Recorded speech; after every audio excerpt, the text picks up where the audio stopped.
Ini kira-kira lapangan anu guys, hari Senin guys. Oh ya apa? Oi.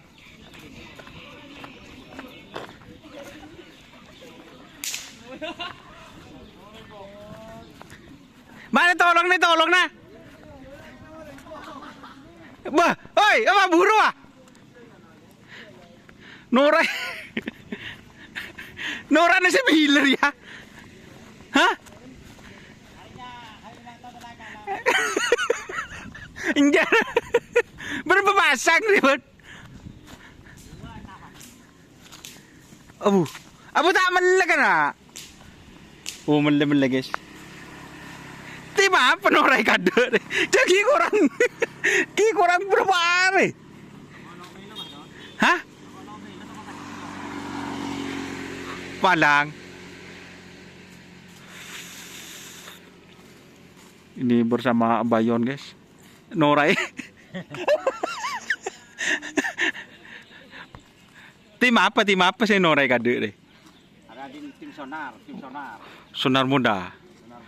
Aduh. Ini mau boleh? Mari lah. Tak mang lobi kok jago apa jeng mancing jak bejak Andri jauh ya zoom. Ternyata Norai. Berarti pada jak aku jak bejaan kita kan Norai kan.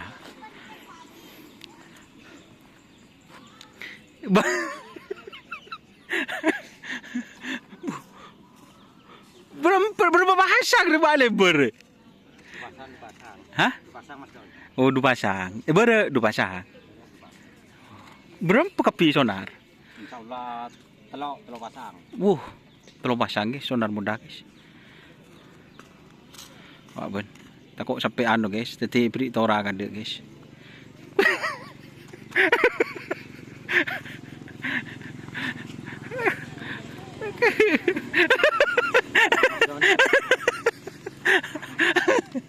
Aduh. Beri betul takut berdengar lebu bayar ya. Hari kurang 3 minggu guys.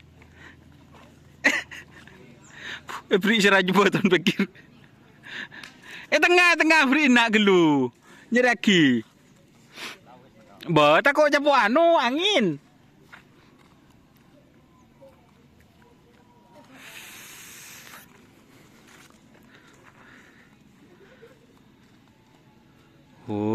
Sip.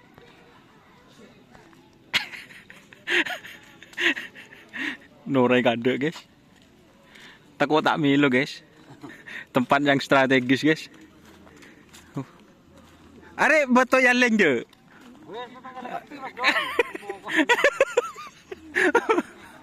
Oke. Terima kasih ya teman-teman. Untuk lapangan saya update mungkin hari Senin ya guys ya. Katanya alatnya itu masih datang hari Minggu sore. Jadi buat teman-teman yang mau ngetren silahkan hari Minggu, paling berapa hari guys. Minggunya lagi sudah beres juga. Mungkin ini dikerjakan hari Senin ya teman-teman.